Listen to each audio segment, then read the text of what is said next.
So, if you saw the preview vid that I posted about the lives this week, we had a couple of different topics that we kind of wanted to cover tonight. I think number one, we're going to start with, I use the word supplements. Is that the word you use, Amanda? Yeah, Herbal supplements, enhancers? plant medicine, whatever. It all works. It all works. And this is you, because I don't like plant that supplements I use would be like tobacco. And I don't think that's what you're talking about. So, Not necessarily. Although they did used to use tobacco before, time when they started adding all the stuff to it, right. For medicinal purposes. So I think like one of my major points when I talk about plant medicine is that it has been around for thousands of years. Our ancestors have been using these different plants to try to help heal or cure, different ailments or even just treat them. Some plants have very medicinal purposes. Two of them that I tend to use for, my chronic pain and my mental health. And before I start, I just want to say, I'm not a doctor. I'm not a naturopath. I'm not anybody other than somebody with years of experience with trial and error with different, plants. It's something that I personally went on a journey with because I was very, very sick. I was very, very sick, and my medications were a big part of it. They were giving me really, really negative side effects, and I was having very bad, issues with the combination of medications that I was on. So I started seeking out different options, different herbal options. And so I've done probably 6 years now of research and, studying these different plants. And a lot of it was honestly Googling and looking just on the internet for different options. And so two things that I really found about 6 years ago was the kratom plant, which is related to the coffee plant. It is a leaf and it grows mostly in Eastern Asia. Although it's starting to come over to other countries and things like that, but predominantly that's where it started thousands of years ago. And I've watched documentaries about how they've safely used these plants and effectively used these plants to help treat pain and mental illnesses and sleep disorders, things like that, or even to give you energy, because there are, like other plants, I'm sure one that we're familiar with is the Mary Jane plant, and it has different strains essentially. So, and there's different speeds. So I'm not going to go into like a whole lot about it, because if you guys have questions, you can definitely reach out to me. I don't want us to get shut down for me talking about it. It's unfortunate that we live in a country where it's very controversial to talk about different plants that can help with healing, because they want us to be sick. They want to keep us sick. So, and there's also the aspect of it's who makes money off of it as well. Yeah, and absolutely. And I don't want to get too much in the weeds, but I've said before, my old man was a pharmaceutical sales rep, and then he went into became a lobbyist for Johnson and Johnson. And back when they were trying to get lettuce legal for medicinal purposes, he fought it in every state, and he said it's because J&J can't make any money on it. Yeah, so, yeah. So there's a lot of see the light. A lot of unfortunate politics and money that goes into big pharma and the medical industry.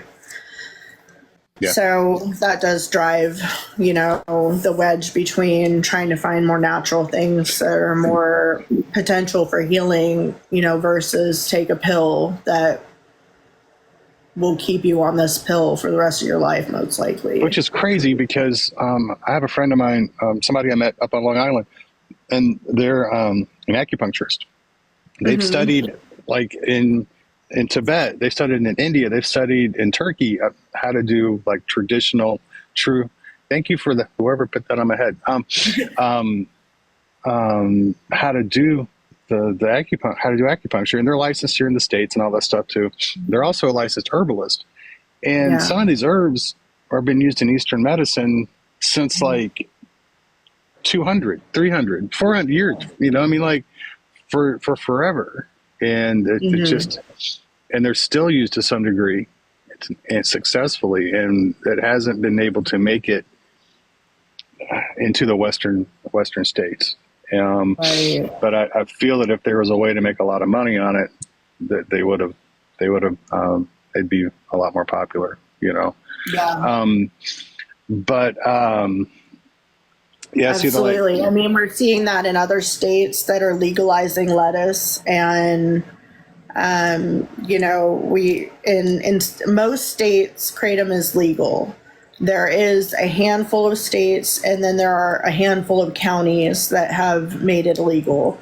So definitely check the laws in your state and in your county. We've seen some pretty extreme arrests and things like that for people taking it over state lines. So please be careful. Do not. Oh, you know it. I mean, let's just talk Texas here. You know, it drives the Texas state legislators and their donors nuts that you can get different grades of kratom at a gas station, right? And, that's a big trouble.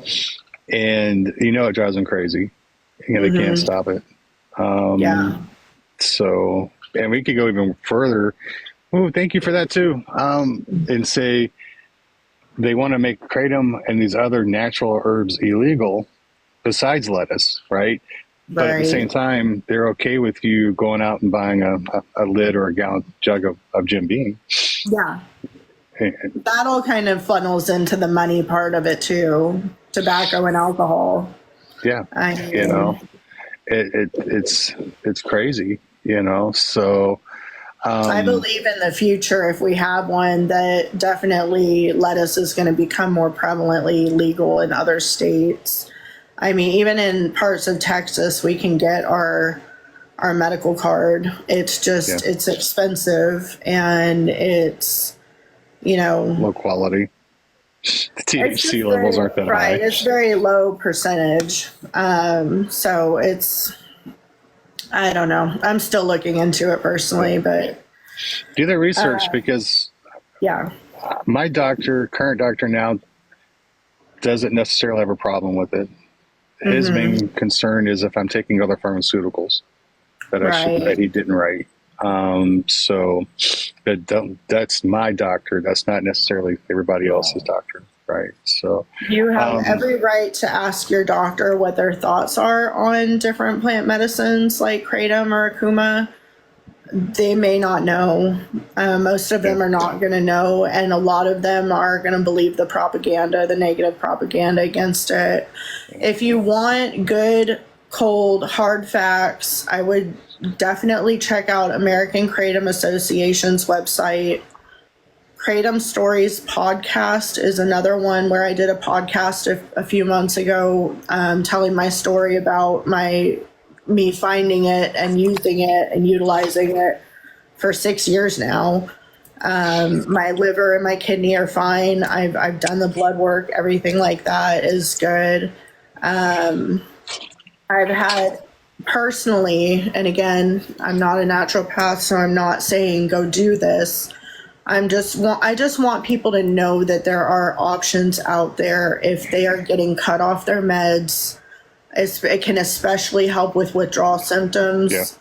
And, you know, as with anything, any kind of chemical, sugar, caffeine, nicotine, illicit thing, you have to use things responsibly because there always is a case for misuse, right?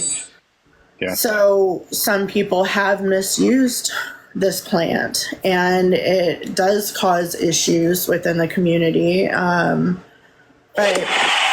it's that way with anything, you know. I had a lady reach out to me today because she's addicted to sugar, and that's a very real addiction because it hits the same receptors as the Coke plant does, you know. Almost anything can be abused, Right. And so, can you make a quick announcement and drop back down? Yeah. Do you need to make that on here, or do you want to do it in the comments, Dixie? Just let me know. But I think in the future we're going to do another full episode on all this, with where you can. Didn't you say that you did a podcast and you want to have her on live? Have the person on live with you? I would like to have her on a live with us sometime to really focus like specific, because I've had so many people that have reached out to me and just asking about it. And then I've had people that have converted over to it and have had great success stories. So it's like, I really want to be able to share that, but it's hard to do it on TikTok with all the restrictions. So and that's another reason probably going to be like one of our first X episodes. Yeah. Dixie, did you want to go on video or just audio, kiddo? A video's fine. Hey, everybody. See that orange heart right beside Keith's name in Texas? It's only one. It's only 1 penny. If you can, and I'm the one who's saying this, please mash that one heart. It pushes 45 points out to the FYP. And please tap, tap, tap, tap. Put hashtags down there. Let's get them on FYP tonight. I very much appreciate it. I know Keith and Amanda would too. Sorry to interrupt you live. Just trying to help. Yeah, I didn't know anything about that, so thank you. I don't know what I'm doing. You know that, Dixie. Thank you. You're welcome. Put hashtag FYP, hashtag for you in the comments. Help me push it out. Thank you, Dixie. Thank you very much. I'm sorry to interrupt. Just trying to help. We're already at 12,000. Thank you, guys. You're the best. All right. Love y'all. Love you. All right. Bye-bye. Bye. So yeah, we're gonna have somebody on, like from that podcast, hopefully coming up on another edition of Alive. Right? We're gonna shoot for that. So another topic I wanted to bring up. Oh, I'm sorry. What else did you want to say? I was just gonna tell them about one more plant real quick, and then we'll be done with that part. Akuma, I'll type it in here. Akuma seed extract is great for so many things. It's very similar to the kratom plant in a case that it hits the opioid receptor of your brain. It can help with relaxation. It can help with sleeping. It can help with pain or discomfort. I use a combination of both personally in my daily life. The Akuma is a little bit more expensive, so I do only use that when I'm really in pain. But thankfully for me personally, again, not a doctor, not a naturopath, not anybody, I've managed to get off a lot of my medications by supplementing with all these different plants, and there's so many of them. It's like I took every bad thing that I was doing, or I don't want to say bad, just unhealthy things for my body. And over the last 2 years have given up a lot of different things like smoking cigarettes and vaping. And I really try to limit alcohol consumption. And I've replaced those with better habits. And I've seen just so much personal growth in how I feel. So I think having a multifaceted viewpoint of trying to find relief is a really important subject for us, because we can't just depend on our doctors to make us feel better. No. That's not a realistic expectation for us as pain patients. And even though doctors hate an educated patient, I feel we all need to be an educated patient. Mm-hmm. You know, in fact, let's skip over the buzzsaw one and let's get down to the other one we wanted to talk about is when doctors are prescribing you things.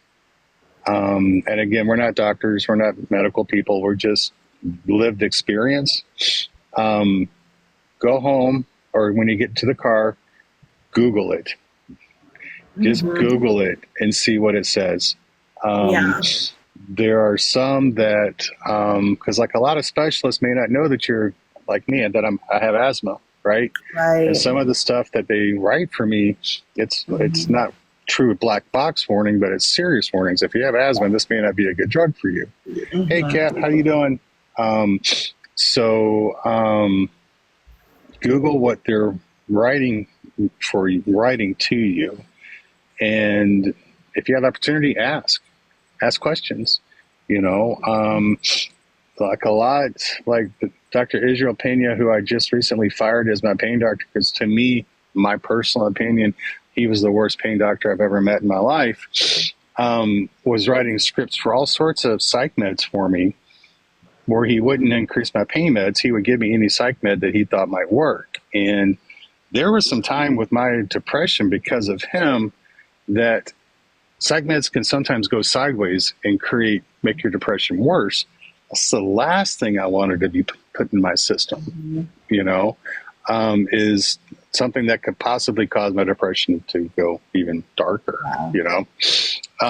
But again, I'm not here to tell you not to take those medicines, right, but to ask and research and say, you know, really, I'm not comfortable taking this with my asthma or with my diabetes or with. I had a great conversation with somebody the other night who they're a diabetic, and their doctor wanted them to see an interventionalist to have a nerve stimulator put in. And she's like, my diabetes is so bad, if I get the tiniest infection, I could lose my foot, my leg, and they're wanting to cut me. No, you know? And so it's like, thank God she'd already researched it. And again, if a nerve stimulator works for you, I'm not saying it's a bad thing necessarily, but you need to know how something could affect you. And they may not, let's face it, when we go see a PCP or even a specialist, we may only get 10 minutes, if that, right, with the pain doctor or with a gastro or a rheumatoid arthritis doctor. We may only get 10 minutes. And so are they able to remember everything exactly that you have with you, right? So be polite if you question, though, because we all know a lot of these folks have God complexes. Yeah. And that if you get to a certain point, you know, they bring the wrath of Napoleon complex down upon you. So one way that I've worked around that personally is by letting them know I'm not questioning their judgment or questioning their opinion. I just truly want to know what are the potential side effects of this medication, and what are the potential effects of combining it with my other medications. Yeah. And if they can't give you a straight answer or even look it up for you, because there's drugs.com, you can look that up right there, and you can type in all of your prescriptions and see if there's any counteractions between your meds. So can you type that into the comments? Can you type that website into the comments? Can I type that? I don't know if it'll get blocked. It's try it. drugs.com. That's it? Okay. I think that's it. Some of us are slow, like me. No. I just don't want us to get shut down. Yeah, well, give it time. But like I said, we're not trying to tell you not to take anything the doctor says you should take, but just question politely, you know. That's the key. That's the key. And when I was getting the EMG test, when he was shocking the hell out of me and I needed a break, and I just looked at him and go, can you tell me what this machine says? My degree was in communications. If you want to work in radio or TV, I can help you out. I don't understand that computer you're working or that spreadsheet you're working. And he took 10 minutes to explain it to me, which is rare, right? But at the same time, there are doctors that are out there, that'll do that. I find that making them, or, almost having them explain. So I spent one appointment with my doctor asking him to go over my imaging with me. I told him, I said, nobody has ever done this with me before. I don't even know how to read these images. All I've read is the reports. Can you explain that to me? And a lot of doctors with those God complexes want to do that for you. They want to tell you all this medical jargon and want to explain it. So just make the most of that little bit of time that you have with your doctor and be prepared and have a goal in mind for your appointment, because there's nothing worse than feeling disappointed that you forgot to ask a question that you've had in your mind for months, or, because these appointments are expensive and they're very time consuming. So you really got to kind of step up your game with advocating and really learn how to make the most of those appointments. And one last thing I'll say about that is I've personally found that when the nurse comes in to do the blood pressure and all that stuff and asks you how you're doing, don't waste your time telling them what's going on, because they're either going to tell the doctor or not tell the doctor. But if they do tell the doctor, how are they representing you? You don't know how that telephone game is going down the line as they explain how you're feeling. So just let them do the blood pressure, let them do your pill count or whatever you have to do, and then just kindly ask them, I'd like to explain this to my doctor, what I have going on. Yep. And that buys you like 10 extra minutes in your appointment, or 5 or 10 minutes in your appointment sometimes. Right. Diagnosed for 10 years for pain, only got worse. Then, same cat. Same. Yeah. I'm on one last treatment. Oh, real quick, can I can't see it. It says you paused. This website that I was talking about, the drugs.com, it has where you can look up side effect checker, dosage guidelines. You can manage your meds. There's FDA alerts, things like that. So it's a really good resource to check your meds for any kind of cross issues. But the last thing I want to talk about on meds, we brought up psych meds quite a bit there. I am not against psych meds for anybody. No. I am not. And please don't take that as me saying psych meds are across the board are bad for everybody. Okay. Because that's not my opinion. They play a vital role in a lot of people's lives. But at the same time, just research it is all I'm asking. It's like getting your medical records or finding somebody to vent to or researching ACE. You're educating ourselves, we are educating ourselves, I feel. And that I feel that makes it helps, that sets us up for a better opportunity to be successful. And that's really what these lives are about. That's what my TikTok is really becoming. And I'm sorry if it's annoying, but I really want to try to find ways for all of us to feel a little bit better and to be successful in this game. And a lot of times, unfortunately, it's become a freaking game, and healthcare should not be a game. No. Right. And we shouldn't have to learn how to work the system. Right.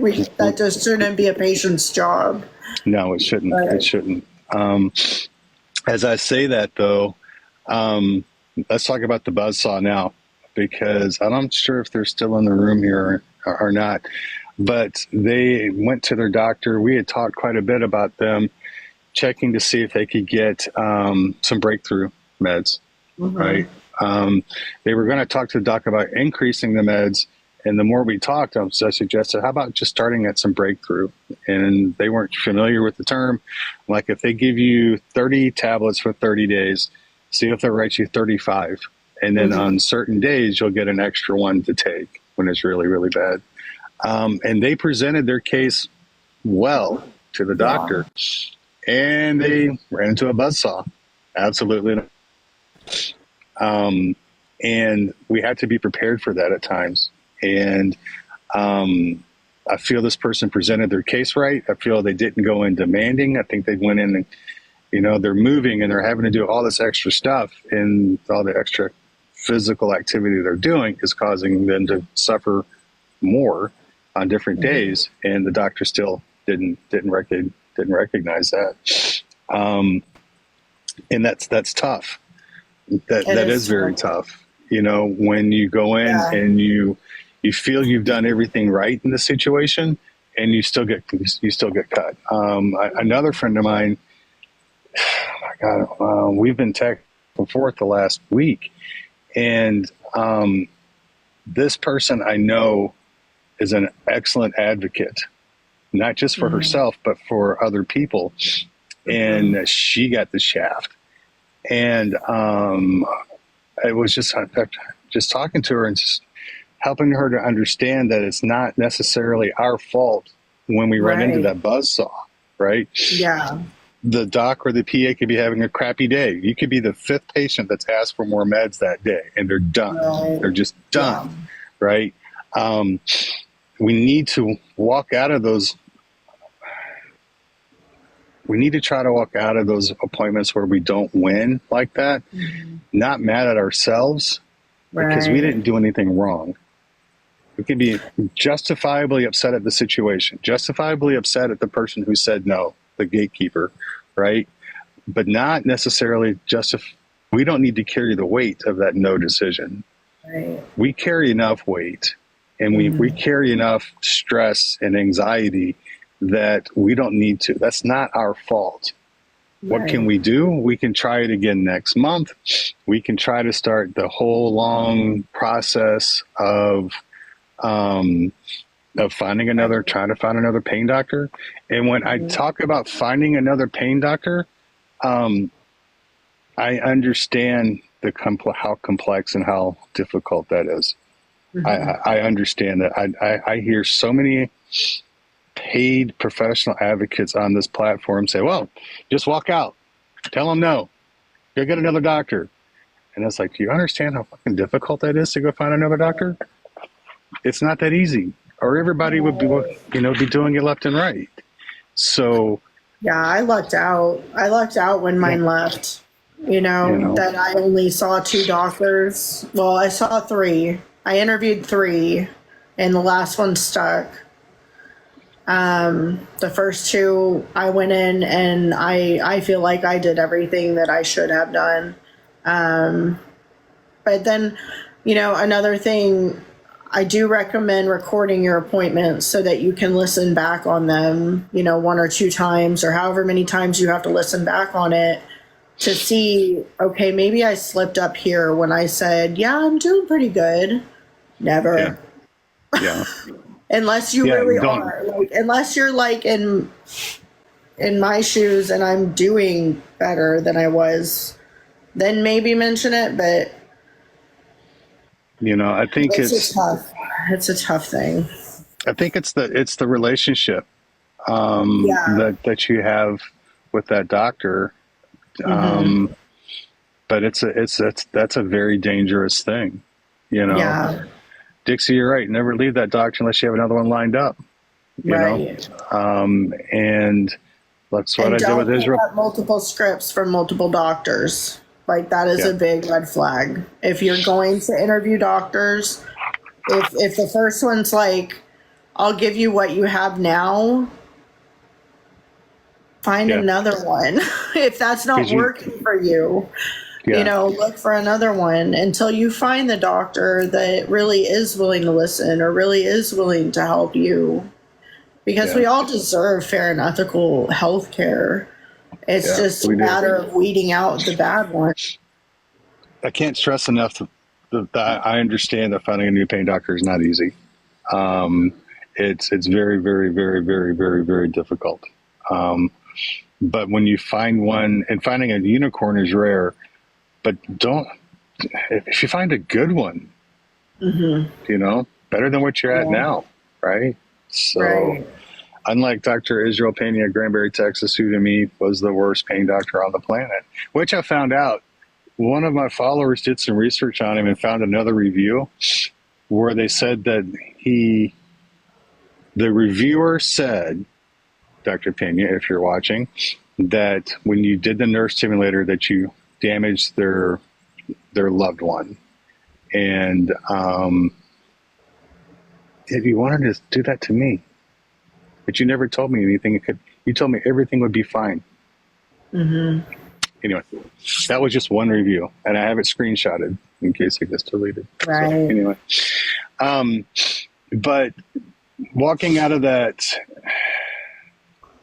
being told no on what we're at for, it sucks. I've lived it. I lived it with Pena too often.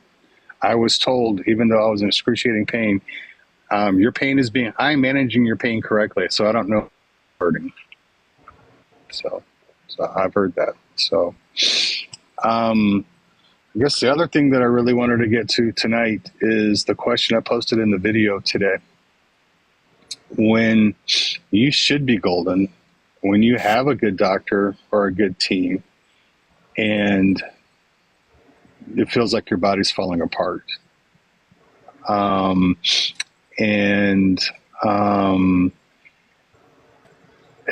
is a real thing, y'all. Mm-hmm. It is real.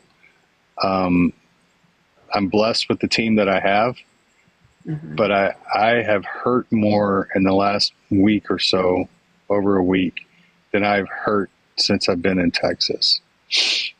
Physically, between my legs and the cluster headaches and everything going along with it. A friend of mine who's trained in this kind of stuff is the one who said that it's probably my brain is disassociating, and it was purposely separating the pain because it was overwhelmed already with trauma, with anxiety, with stress, with depression, and with its own pain. And that's why it was keeping that separate. And now as I'm getting to a better place with better medical care, it's starting to open that valve up and letting me actually experience the full pain that's been there for forever. Yeah. And it fucking sucks. It does. Yeah. I'm glad my mind did that. I'm glad it did that to protect itself and to protect me. But I talked about it in the video today. Several people in comments have said that they've experienced the same thing. Amanda, I think you've experienced the same thing. I happened to see my pain doctor today when I was at PT, and my pain doctor acknowledged it and understood it. And he just looked at me and he goes, "Take a deep breath, slow down. Everything's going to work out. You're in a different place now, in a different office now." And to prove it, he actually went and verified that my next prescription was called in, so that to take that stress off of me. So I think it's just going to be a matter of time. Dr. Mike actually took that video and pretty much said the same thing: embrace the suck. And yeah, some people. Pardon me? I said I embraced the suck this last 7 months. That first 5 months of getting off of that medication, that was, whew. I wouldn't recommend it. No. It's like when I stopped taking the, what was it, Lyrica? The pregabalin, whatever that is. Yeah. And without being told the side effects of going cold turkey off of that stuff. Don't ever quit taking Lyrica cold turkey. Or Cymbalta. They're all psych meds. And I have my opinions about this, and I'll just tell you guys, I don't think that pain doctors should be prescribing psych meds. I really don't think anybody other than a trained psychiatrist should be prescribing psych meds. Well, I think unless it goes, you are in a very rural area where you can't access, mental health care, But even where I live, I mean, I can drive 30 minutes and get mental health care. You know, I think I think it goes to why are they prescribing it? You know, and like I believe in my case with the doctor I just fired, he did it because I had asked him because I asked my primary care for a referral to a shrink, and they said I had, since it dealt with pain, had to go through my pain doctor. I asked him for a referral, and he said no. His words to me were, "No, I can write a script for that. Let's try Prozac." And here I am trying to explain. I want to see a shrink because of how the shitty way you're treating me. Right. I need to talk about this. And, you know, so to me, it was more of, he didn't want me seeing somebody else to tell him how I felt I was being treated. Right.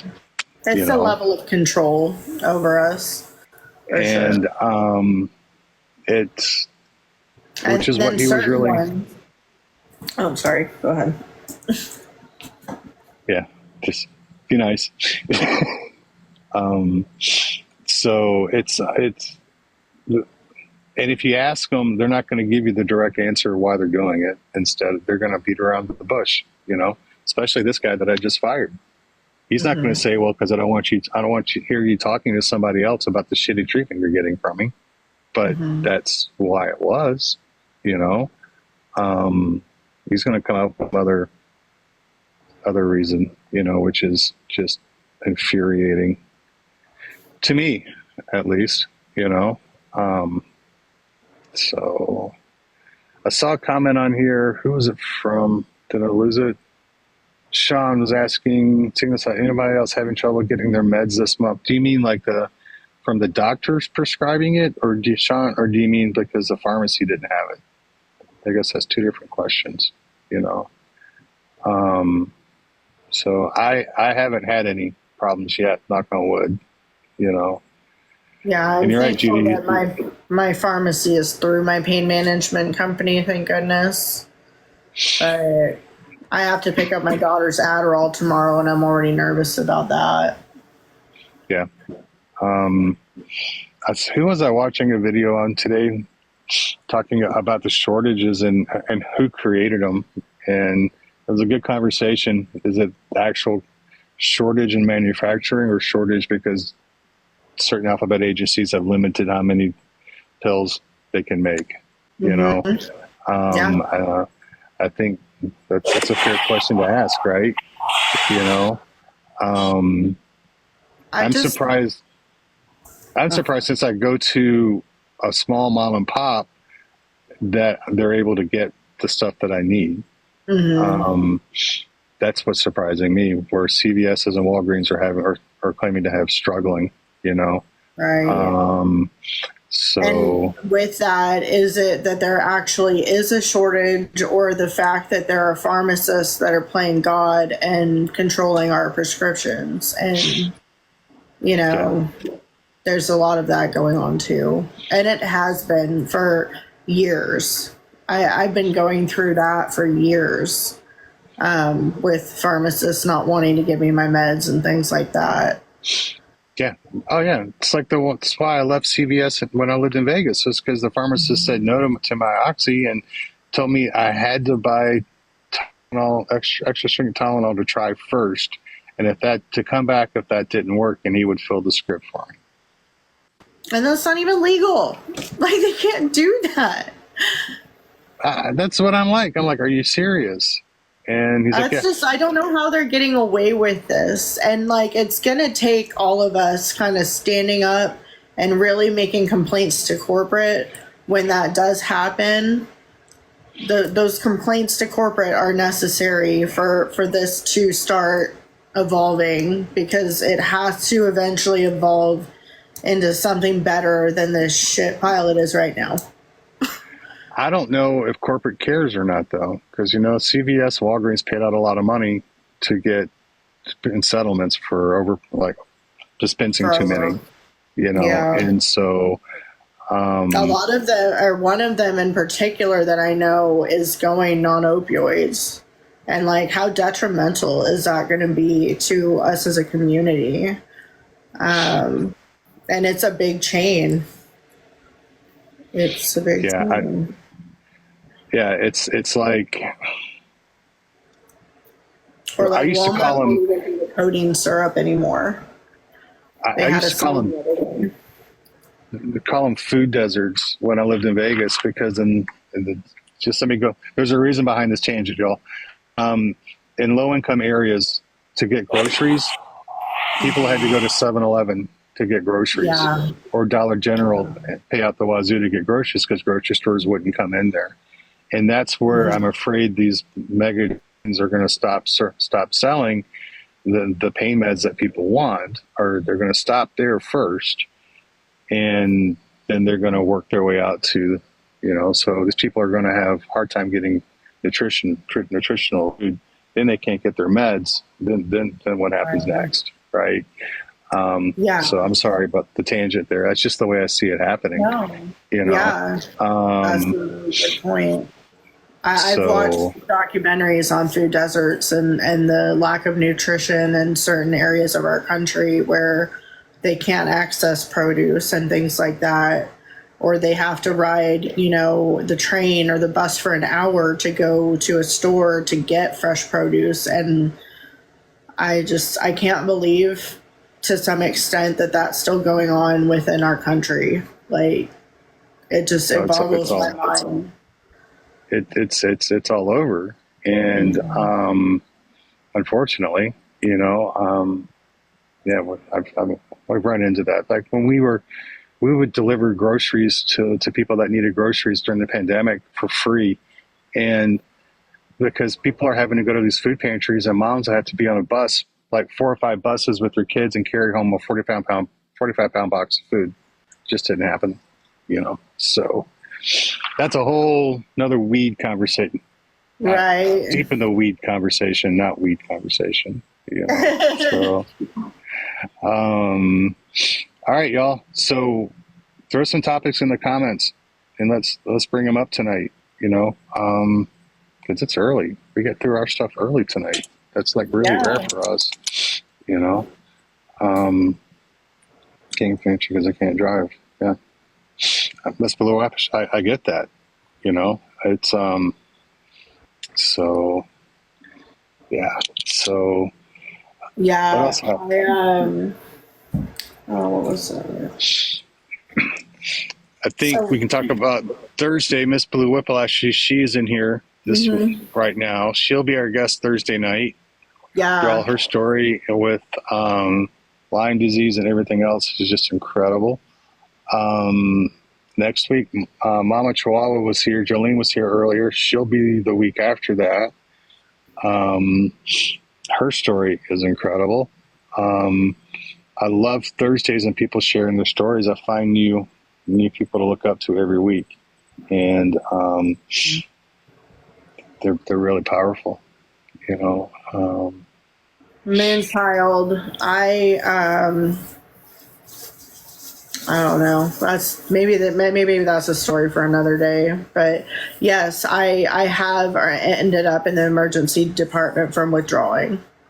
And I've also been diagnosed with opioid use dependency, which is a form of substance use disorder. So it has definitely changed how doctors treat me as a patient and the type of care that I get, especially going to emergency rooms.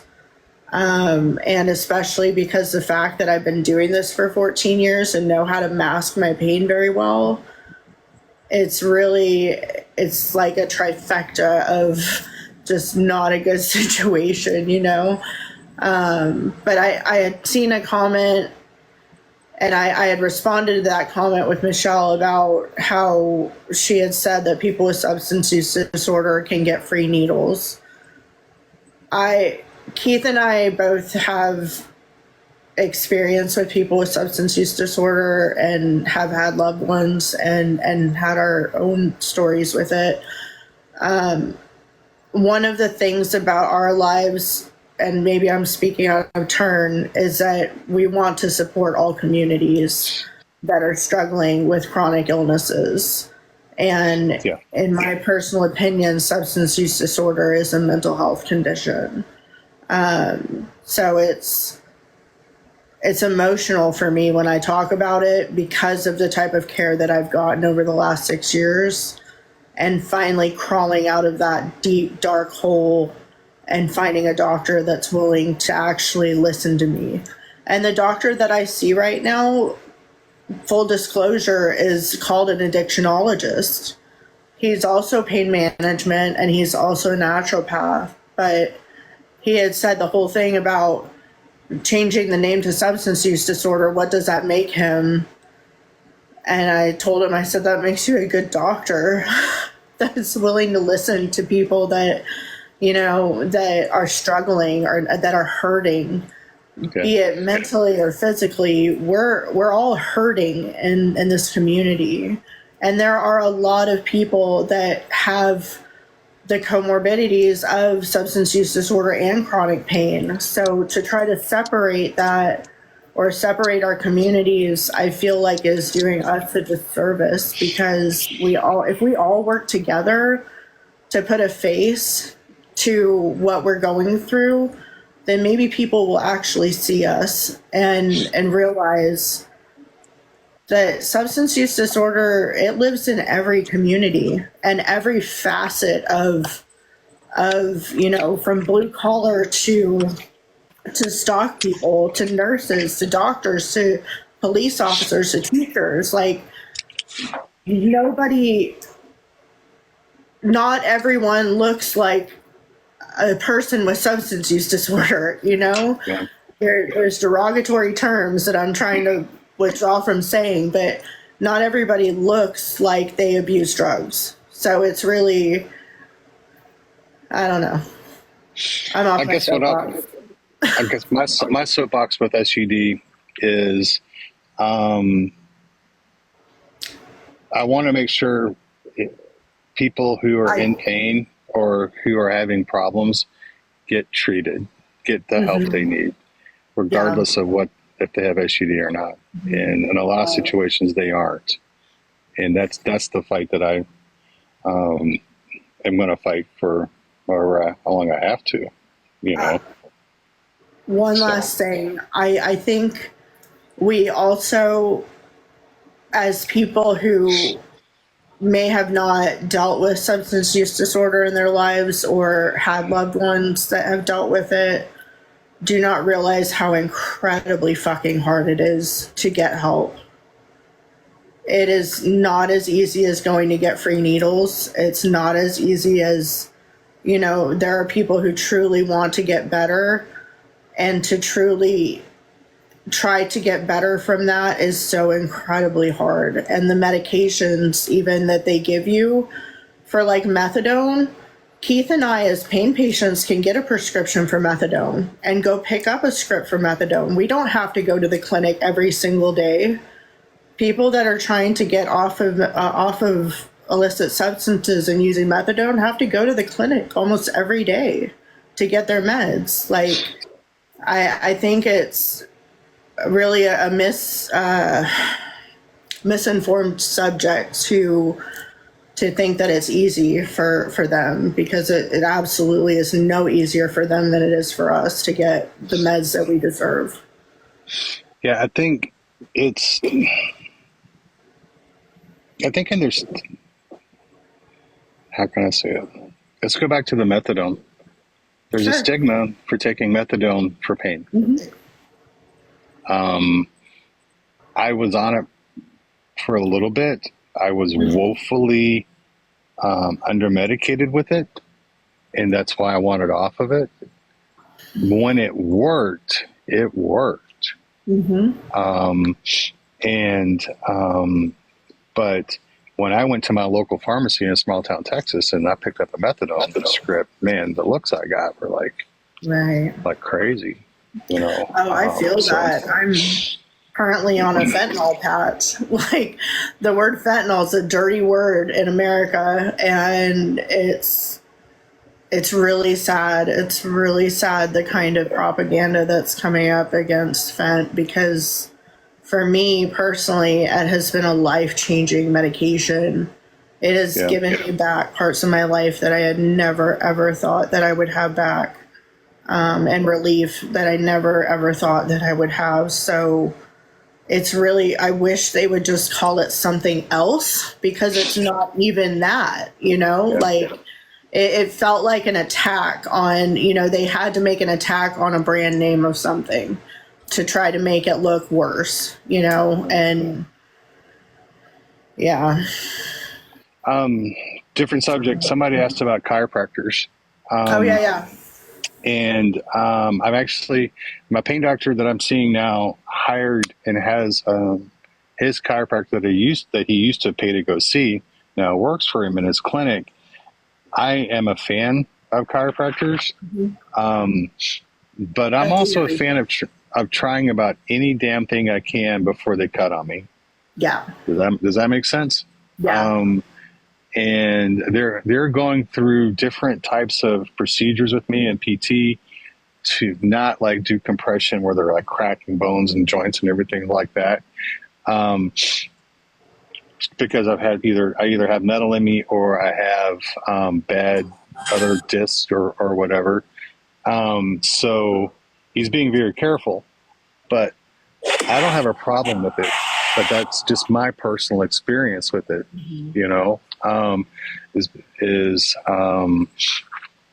I can see in some cases where it would be extremely painful. Right. And there's another creator on here, Jacob, his pain doc sent into a chiro too. So I'm sure he's doing videos on whether that's helping them or not. Yeah. I wish I was doing videos back when I was doing all of that before I got my stimulators in, because now there's chiropractors that just don't want to touch it.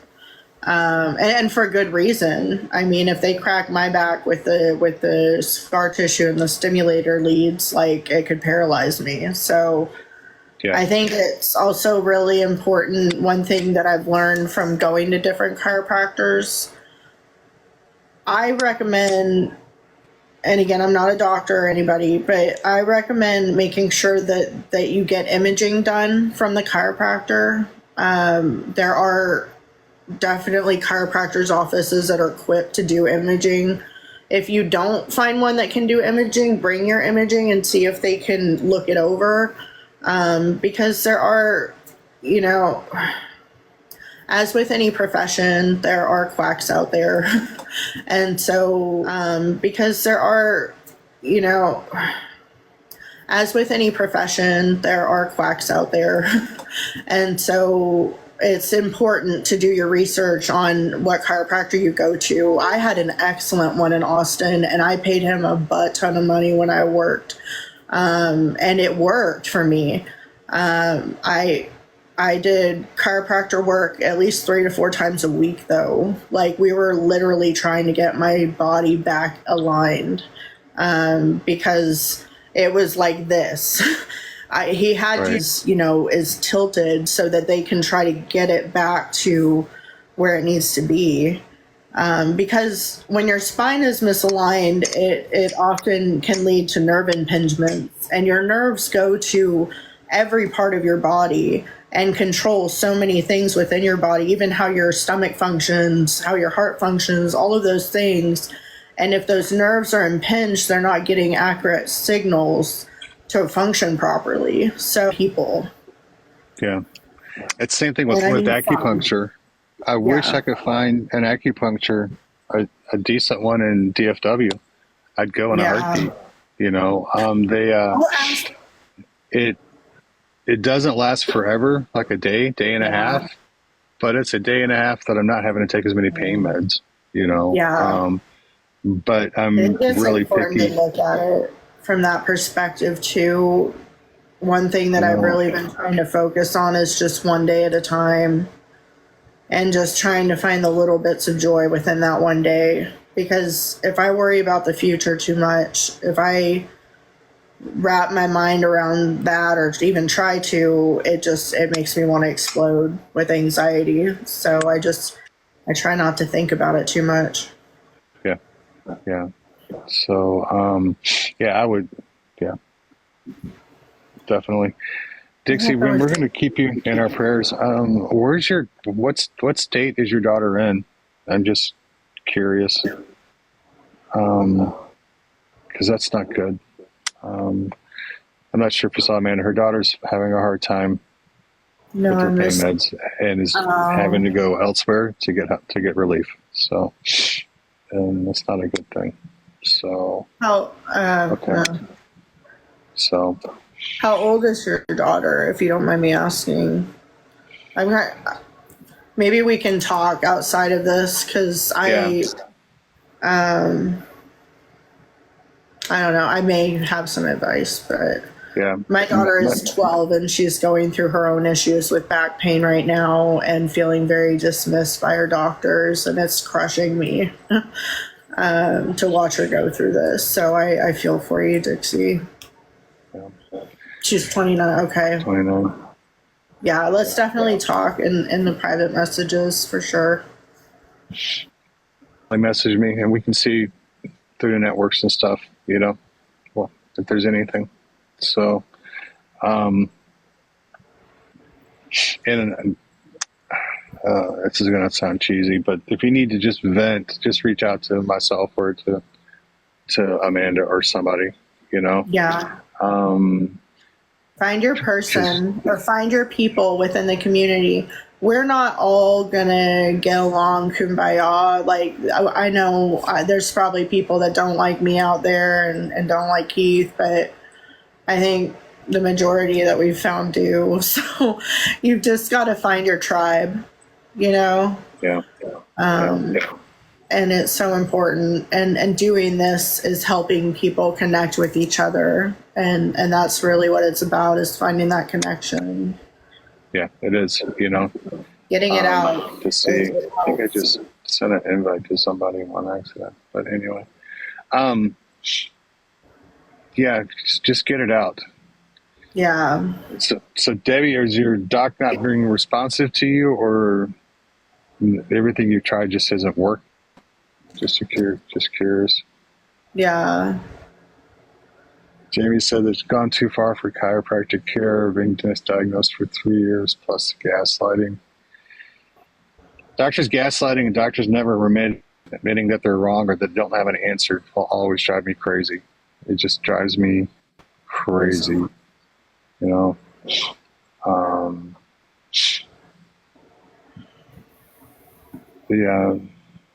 all right, you're gonna have to ask what a rhizotomy is because I'm not. Yeah, I was gonna look it up. Over my head. I'm over my head. Kat, you're right. The infighting it's terrible. Yeah. Like I keep saying, we have nerve fries, like a nerve ablation. Oh, a nerve ablation. Okay. I'm having. I could be the only person on the planet. I had really good luck with nerve ablation in my thoracic. I've had probably half and half with nerve ablations. Dr. Israel Pena here in Granbury jacked it up on the tailbone. But docs in Vegas and thoracic, it's been almost 2 years and it's just finally starting to grow back together. So I can't beat it, So have you had injections recently? Like prior to when you started getting these cluster headaches? Nope. No? Okay. Nope. I just CSF leak popped in my head and I just no. It's been 8 months since Tanya forced me to have another injection. Mm-hmm. So nerve ablation, what I can tell you, Moonchild, is they go in radio frequency nerve ablation. So like this, don't ask me to diagram the equipment, but radio frequencies burn the nerve. So the pain is still there. It just doesn't get transmitted to your brain.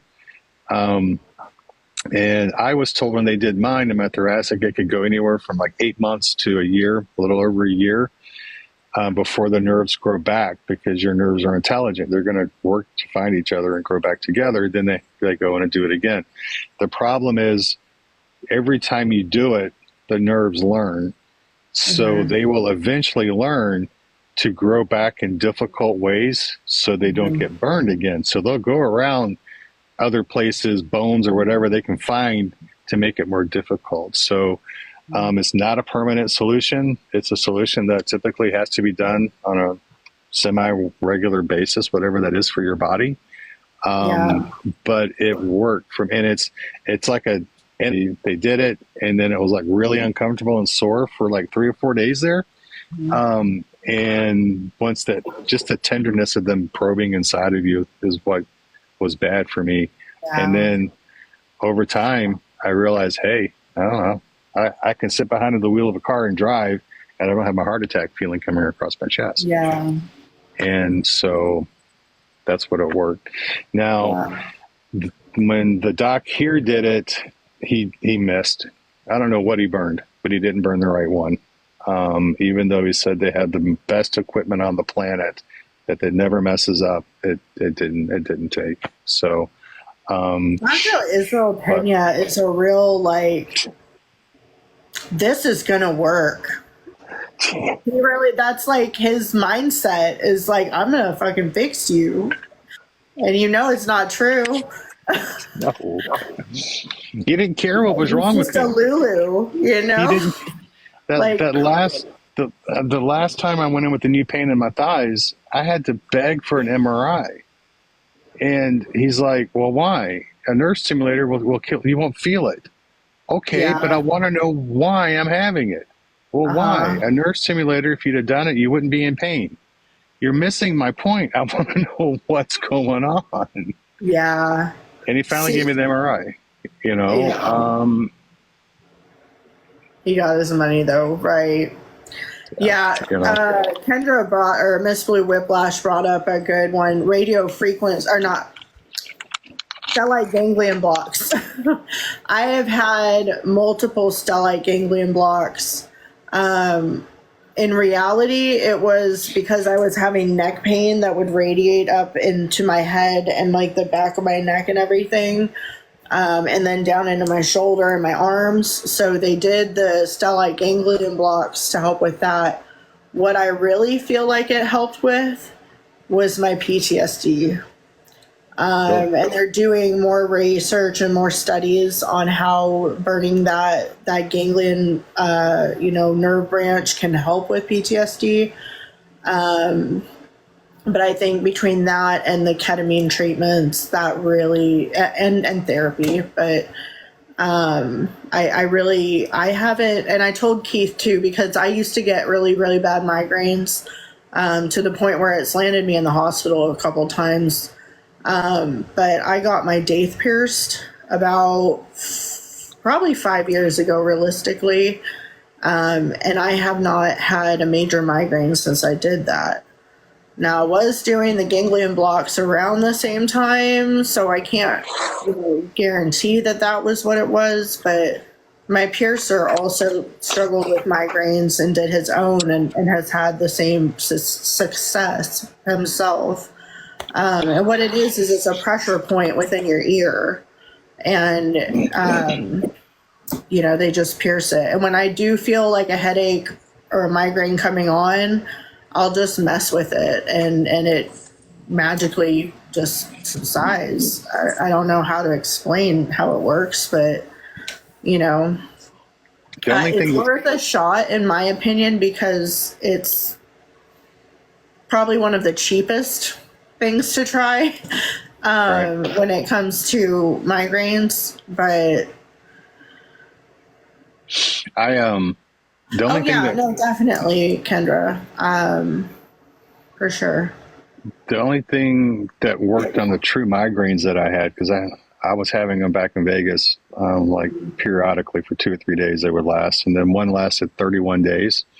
31 days, and I finally told Valerie, "Get me to the ER." But they MRI'd my neck and C6-7, and that took the migraine away. I have them very rarely, like once every 2 or 3 months now, and that's it. So these cluster headaches I have now, we don't know what's causing them again, but I'm hoping they go away. They go away soon. So, But yeah, they put me on Imitrex for the clusters, which is a really weird drug. They kind of work, but they make me feel tingly, if that's a way to describe it. You know. Okay. So, Yeah. but, I used to be on a medication for migraines, and I didn't realize that it was a benzodiazepine. And so that was one thing we kind of wanted to talk about, but I don't know if it's too late, if we need to talk about it on another one. But we kind of brought it, I mean, we did talk about a little bit about checking your meds and making sure that you know what you're being prescribed and what it's for. Yeah. Because I've been off-label prescribed so many different things for stuff that, like my heart rate was out of control when my pain was out of control. I was like resting 150 heart rate. And they gave me a blood pressure medicine that had a diuretic in it. I have Sjogren's syndrome. I'm not supposed to be on a diuretic. And it was for blood pressure. It wasn't even for my heart rate. They make other medications for that. But, right. You know, this was, again, like a primary care doctor prescribing me a medication thinking that it's the right thing for what I need. But it never really helped. And in reality, I was getting dehydrated more frequently because of it. Because they put you on it without thinking about what you without had. explaining or you know, thinking about how. Yeah. Yeah. So, I don't know. But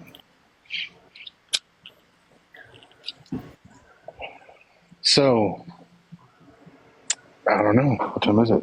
It's kind of early still for us. Yeah, right. You know, Goodies work for that. Yeah, gringo. Goodies is a Southern thing. I see how many people say you haven't been knocked out for the nerve ablations. I had the choice. I had the choice, and I told them to knock me out because I don't trust my body. I don't trust my body and how my body might react.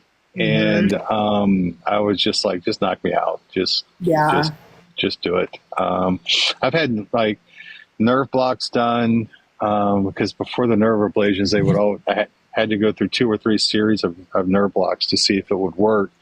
Right. And those I've had done without anesthesia. But the nerve burning part, that's why I was just like, no, knock me out, because I don't trust my body not to flinch when you're in there. And, you know, if insurance is going to pay for it, let's just do it that way, you know? So I'm a wimp. When I was getting the like steroid injections in my spine, the first one I ever got was without sedation. I literally thought I was going to have a heart attack. It was so painful. And I moved, and I could have given myself a CSF leak, or he could have, you know, hit a branch of nerves, or I don't really think it's super safe to not do it sedated. I worried about what kind of damage that caused from me moving. You know, and steroid injections are not FDA approved to be put into your spine. So that's a whole nother topic for another day. Yeah, that is a whole nother one. And yet they're still pushed and promoted and FDA approved and cause further damage. It's, you know. So it's just more danger, you know, more danger, in my opinion, but that's just my opinion.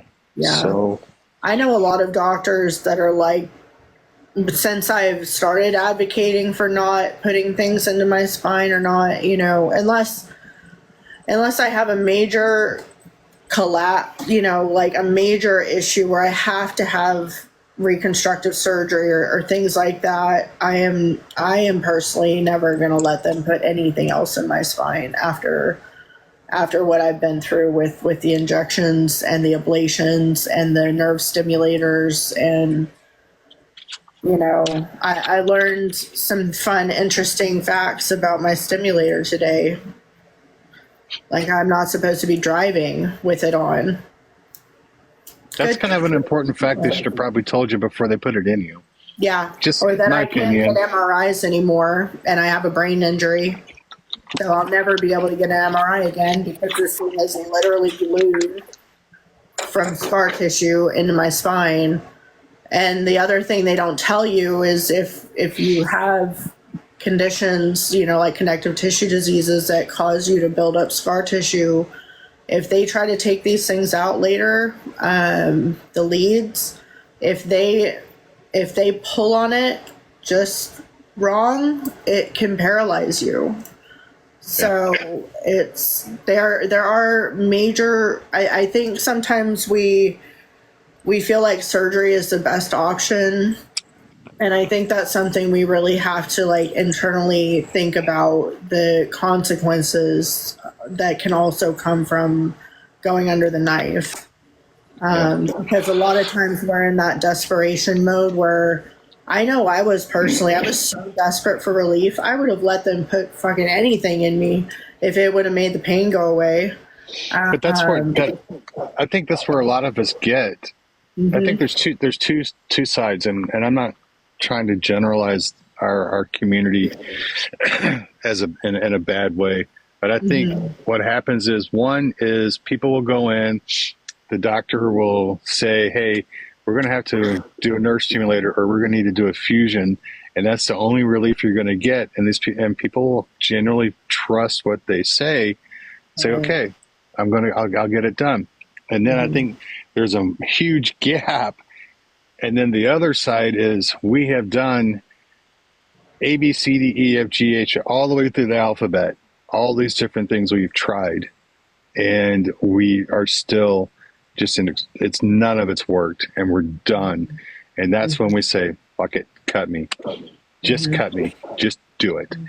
And I've been on the one end with certain surgeries or certain procedures, but when I had that migraine for 31 days, they'd been telling me for a long time that I needed to have that done. And I kept saying, no, you're not cutting my neck. You are not cutting my neck.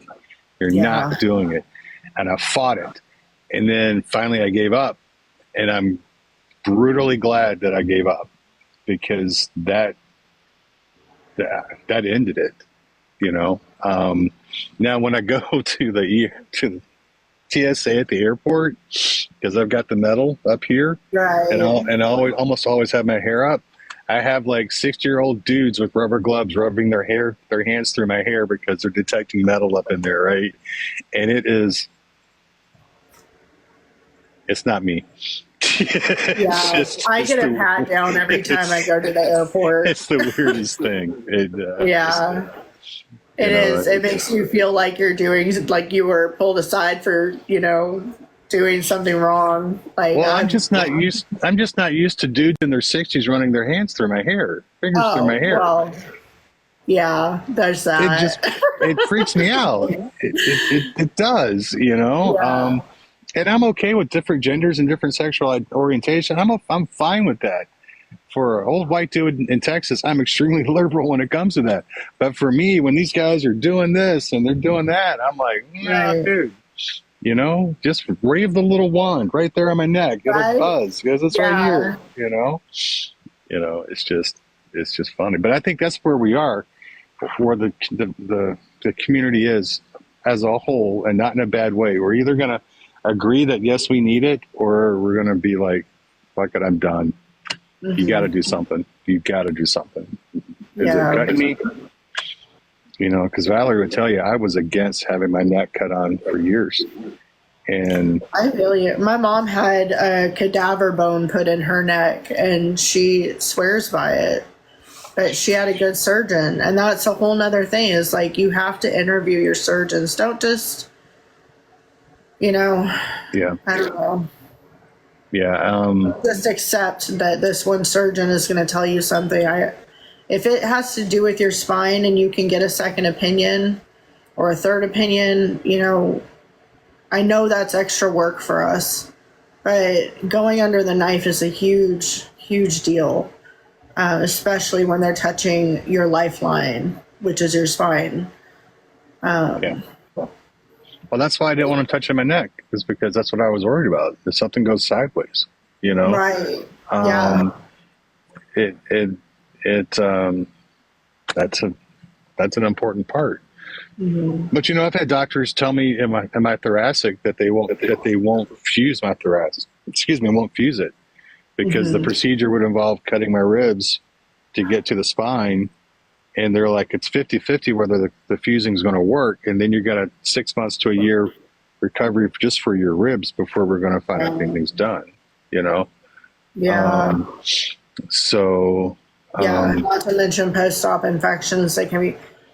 When I got my second stimulator in, I had some sort of crazy allergic reaction, and it was either my psoriasis had flared and covered my entire back, or I had some sort of infection. But the doctors were just going back and forth trying to figure out what was going on. It was gross. I have a picture of it on my TikTok, I think, but it's not like, it wasn't that good of a phone, so you can't really tell, but it was just millions of tiny little blisters all over. I don't need to see that picture. You can keep that one to yourself. It doesn't look as gross in the picture as it was in real life, but it's spinal surgery, neck surgery at 21. Sheesh. What a nightmare. And I do feel like some of these doctors and surgeons jump the gun a little bit and want to do these surgeries, Yeah. I think they do too. But when you go to surgeons, that's what surgeons do. They want to cut. They want to cut. That's what they get paid to do, right? So it's kind of what you expect. But you're right. You got to trust the surgeon. You got to interview him. The guy that did my neck, I'd let him cut on anywhere on me. He invented what's in my neck, right? So he has a patent on it. So, but Dr. Israel Pena, Granbury, Texas, I would never let him. Not the way he treated me.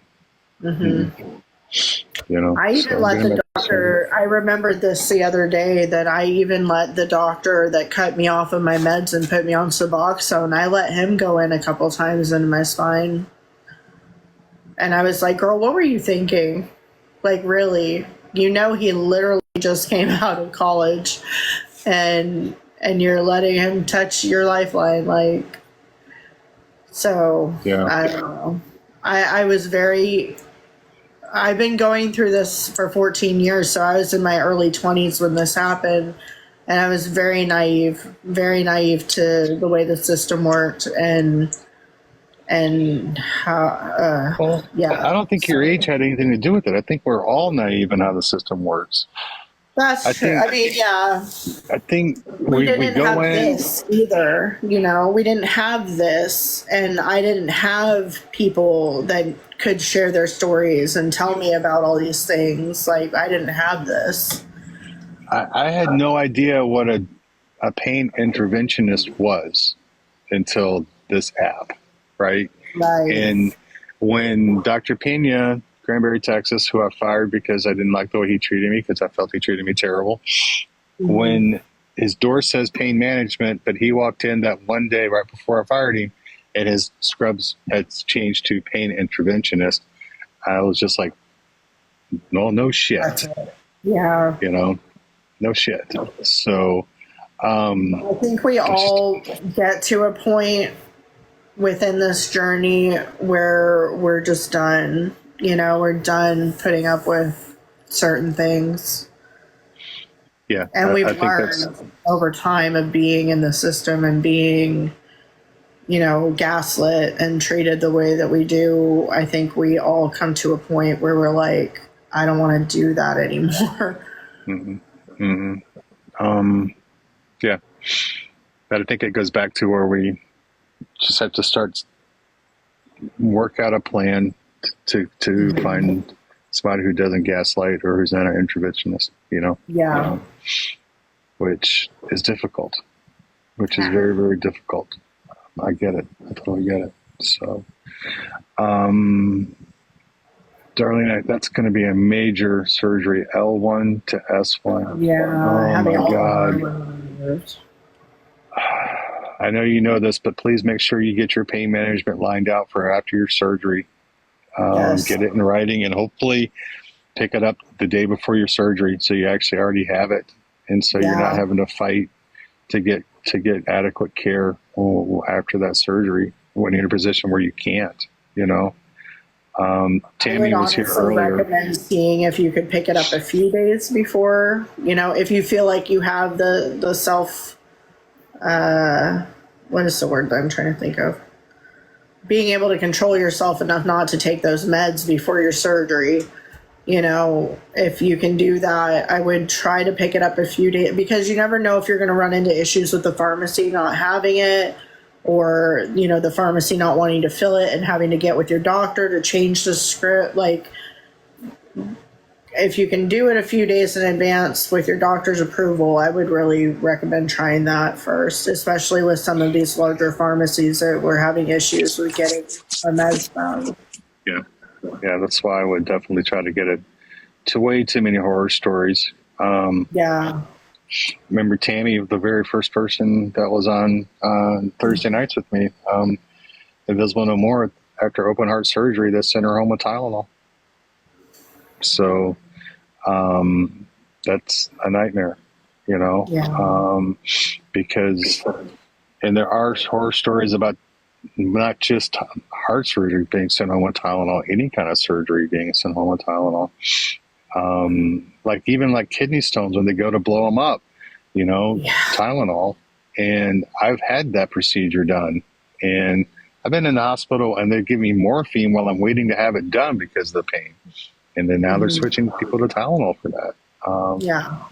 It just doesn't make sense. It just doesn't make sense. So you don't want to end up in a worse situation, you know, trying to heal from a major surgery before, you know, you have to have that pain management to be able to heal properly. And also making sure if what the rules are for who's prescribing your medication for your surgery. Usually it's pain management. Your pain management doctor has to write the script for your post-op unless the surgeon gets permission. But I feel like it may cause red flags if the system sees that you're getting pain management from two different doctors. So, you know, I always have had to go through my pain management doctor for any surgical when I had my mouth done, you know. When I had my neck done, the doctors who did the surgery when I was in the hospital, the hospital staff took care of all the pain. And then, but when I was released, I had like 2 days worth. They sent me home with like 2 days worth. And they're like, it's up to your pain doctor now. And my pain doctor knew I was having the surgery and everything like that. They knew they had worked together before, so they figured this stuff out. You know, I wasn't smart enough, and nobody told me to get that stuff lined out beforehand. But now it's to that point, you know. And Moonchild, I've heard about cancer patients canceling surgeries because they can't get their meds. There was a horrific video circling on here a few months ago. This gentleman, they filmed him in bed. He had cancer and he was dying, and they wouldn't give him pain meds because they were concerned about long-term effects. And he was dying and he ended up dying in that bed. What's the harm?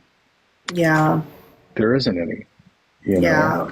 I hear doctors who cut their patients, who don't give them the right amount of pain meds because they're worried about heavy doses. Well, we all know, it's common knowledge. If you're below that 90 MME or morphine equivalent, typically you're not on a radar.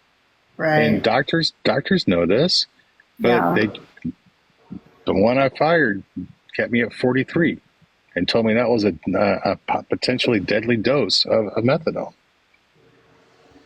That's not true. That's not even gaslighting. That's lying. Right. You know. So that's kind of how I feel when doctors give people with chronic irretractable pain only 3 pills of Percocet a day. when they realistically only last 4 to 6 hours. That doesn't compute. You're forcing your patient to chase the pain and to have moments where they're in excruciating pain and trying to get out of that, like, I don't know. Again, I'm not a doctor, I'm not a pharmacist, I'm not anybody, but it doesn't make sense to me. It really doesn't. Like, if you were on 4 a day, you would probably be doing much better, I would think. But then what does that force some pain patients to do? This is a fear of mine. right. Like, I don't drink by choice. I just, it's not a good habit for me to get into. And, but if my doctor only keeps me at 3 and I generally am having problems because they're only lasting 3 to 4 hours, if I'm a social drinker, I'm going to go get that bottle of Buffalo Trace or that bottle of whatever to make that last longer, to cover that 2 hours that I know is going to be excruciating. And so what is that driving people to do? Right. And which is healthier? Right. Drinking enough to carry yourself through on a daily basis, or writing that the 30 extra pills a month. And, I feel that. That drives me nuts. And I could be wrong, but that, to me, that just seems illogical. But I mean, I'm blue collar Keith, truck driver Keith, I'm sure there's a reason. They're sadistic, they're sadists, they enjoy hurting people. I don't know what it is. I really don't. They truly believe the propaganda that's being spewed. Or are told by drug rep companies or device rep companies how great this thing is that they're trying to push on patients. Yeah. And we're going into a season where things like buprenorphine and Suboxone and spinal cord stimulators are really being pushed. It's a dangerous time in history for pain patients. What I'm curious about with spinal cord stimulators, and maybe when we have Dr. Mike on, he'll be able to answer this question for me. Isn't it Australia that's contemplating outlawing those things? I want to say it's Australia that had talked about it. So when one major Western country says that they're not to be used, does that have any impact on what happens here? I mean, I know, unfortunately, I don't know. From what my friends on here who live in Canada tell me, a lot of their laws are changing and rules are changing because of what the U.S. did, right? But would that have any impact if a major company says, major country says, we're not going to let this be used for this purpose anymore? If I'm thinking SI fusion, what I choose is surgery, pain management, neurosurgeon, Marlena, a neurosurgeon. I would have a neurosurgeon do this. Any kind of nerves, yes, Yeah. Absolutely. in a heartbeat. A heartbeat. Again, I want to trust the doctor, whoever does it. But if I had to have it done in an ER and they gave me a choice, I would say the neurosurgeon. Yeah. That's just me. And Moonchild, you're right. They're pushing the spinal cord stimulators. It is happening too much. It's become a one size fits all. And again, if it works for you, God bless you. I am so freaking happy for you. I want every one of my videos, I am completely honest, y'all, when I say, I hope everybody's doing at least a little bit better today. That's what I want. I want us all to be doing better. And if these things work for you and give you that relief, God, there's nobody happier on the planet for you than me. I just see stories like with Amanda or with my mom, watching her, or with other stories of people that I've met where they haven't worked as advertised. So, no, because what's being advertised is false on these spinal cord stimulators. What the doctors are being told, from my perspective, is that these things are going to help them get their patients off of opioids, and that's just not true. The recent studies have shown that these things only work to help relieve certain types of pain, like nerve pain. and only around 30 to 40% of relief. So even if they are able to cut down your opioid, you're not going to be off of them completely. For the most part, there are not very many people that I've ever met, and I've talked to a lot of people with these things in, that have been able to go off of their medications completely. And I was told that I would be able to get off of my medications completely. I was told that this was going to work for my pain. It has helped some with the nerve pain from my CRPS, but I have structural musculoskeletal pain that it just doesn't touch it, because that's not what it's meant for. And so it's really important to do your research too. I just was sending some links to a guy earlier today that was asking about, because he doesn't want to get one and they keep pushing it and pushing it. So he wants to be able to go in with info stating why he doesn't think he's a good candidate for this. Just look up who should not be getting spinal cord stimulators. And there's quite a list of people quite a list of conditions where it's not going to be helpful for you. So if you can go in with that information, it might be very helpful, because I know a lot of us, these are being pushed on us. And for many of us, it's not going to treat the pain that we have if it's musculoskeletal. I'm on the highest dose of pain meds that I've ever been on. And I have 2 of them. So... Yeah.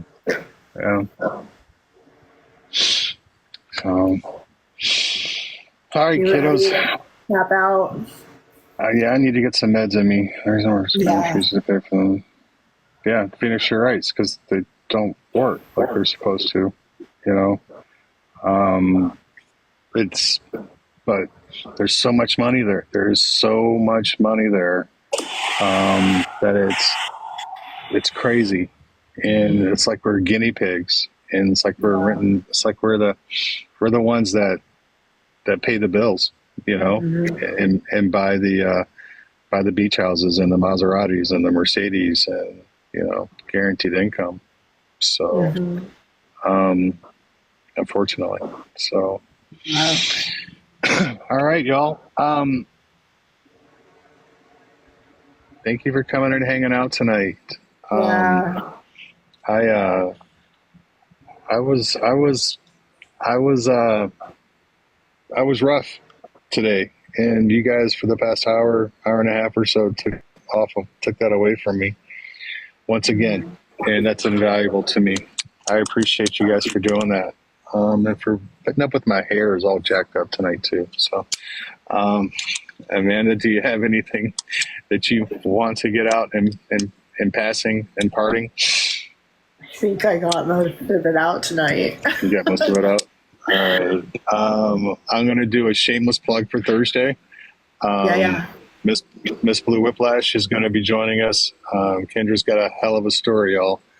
And I am not cherry picking these people's stories. I am not. These are just the random or how they're coming. And they're all outrageously crazy. But everyone that goes through them, they're just like us, and you will find things in their story, regardless of the diagnosis that you're going to relate to. Whether it's mental health, whether it's chronic illness or chronic pain, we're all invisible to society, to doctors, to insurance companies at times, to pharmacists, to family members. And I think with Whiplash's story on Thursday, you're going to see somebody that, even though they're still dealing with a lot of pain and a lot of issues, how they're able to channel some of that and do some advocating and do some positive stuff out of it. This will be episode 6, and I have 6 new heroes and people that I look up to in my life because of how they're doing all this stuff. And it just seriously blows me away. A lot of these stories I wouldn't have survived. I mean, Dixie was here earlier. No, she's still here. Over 100 surgeries. Over 100 surgeries. It's hey, Mother No Rope. She came in right when we were getting out of here. So anyway, that will be our live on Thursday. And if I have pain insomnia, look for me just to show up unannounced, and feel free to come and hang out. So Okay. The until kids then, are going back to school tomorrow, so you're going to be seeing more of me.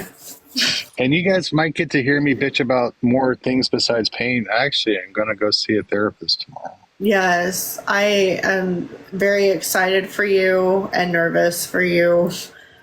Going to therapy, nervous for y'all, her. it can be so beneficial if you find the right therapist.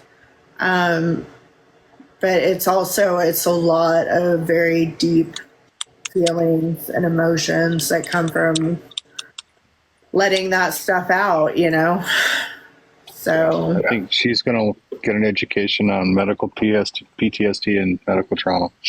So that's what I'm working with my therapist on as well. So, all right, kiddos. Thank you all very much. If you have any questions or you need to talk or you need to vent, just message me, message Amanda. Find somebody to vent to and talk to, please. Find a way to get it out. And until Thursday, y'all please be safe. We'll see you. Bye. Love y'all. Bye. Love you. Bye.